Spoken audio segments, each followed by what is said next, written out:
मैं हूं भगवान जगन्नाथ। मैं वही हूं जो युगों युगों से पूरी नगरी में रथ पर सवार होकर चलता आ रहा हूं। पर आज मैं तुम्हें अपने रहस्य का वो सत्य बताने आया हूं जिसे केवल भाग्यशाली ही जान पाते हैं। लोग मुझे जगन्नाथ कहते हैं, पर क्या तुम जानते हो मैं कौन हूं? मैं वही हूं जो द्वारका में श्री कृष्ण था, वही जिसने अर्जुन को गीता सुनाई, वही जिसने राधा के प्रेम को साक्षात ईश्वरत्व में बदल दिया, वही जिसने अधर्म के सामने धर्म को विजयी बनाया। जब द्वारका का अंत हुआ, मेरा पार्थिव शरीर समुद्र में प्रवाहित कर दिया गया, पर मेरा हृदय, मेरा चेतन तत्व नष्ट नहीं हुआ। समुद्र में एक दिव्य काष्ठ पवित्र लकड़ी के रूप में प्रकट हुई और बहती हुई पुरी के तट पर आई। उसी समय राजा इंद्रद्युम्न ने मुझे स्वप्न में देखा। हे राजन, ये कोई साधारण लकड़ी नहीं, ये मेरा शरीर है, इससे मेरा विग्रह बनवाओ। राजा ने आदेश दिया। मूर्ति बनाने के लिए एक वृद्ध पुरुष प्रकट हुए।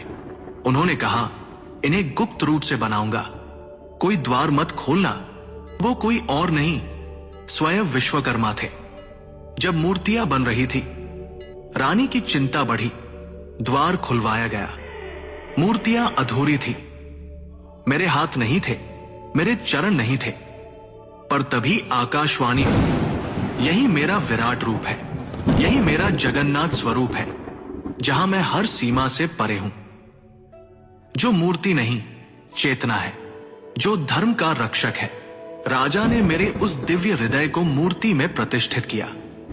वो हृदय जो श्री कृष्ण रूपी मेरी चेतना का केंद्र था, वो आज भी मेरी मूर्ति में वास करता है। हर 12 से 19 वर्षों में जब मेरी मूर्तियां बदली जाती हैं, उस हृदय को गुप्त रूप से नव विग्रह में स्थापित किया जाता है। कोई उसे देख नहीं सकता, कोई उसका वर्णन नहीं कर सकता, क्योंकि वो हृदय भौतिक नहीं, दिव्य है। मैं वही हूं जो कृष्ण है, विष्णु है, और फिर भी सबसे परे है। मेरी आंखें गोल हैं, क्योंकि मैं हर दिशा में देखता हूं।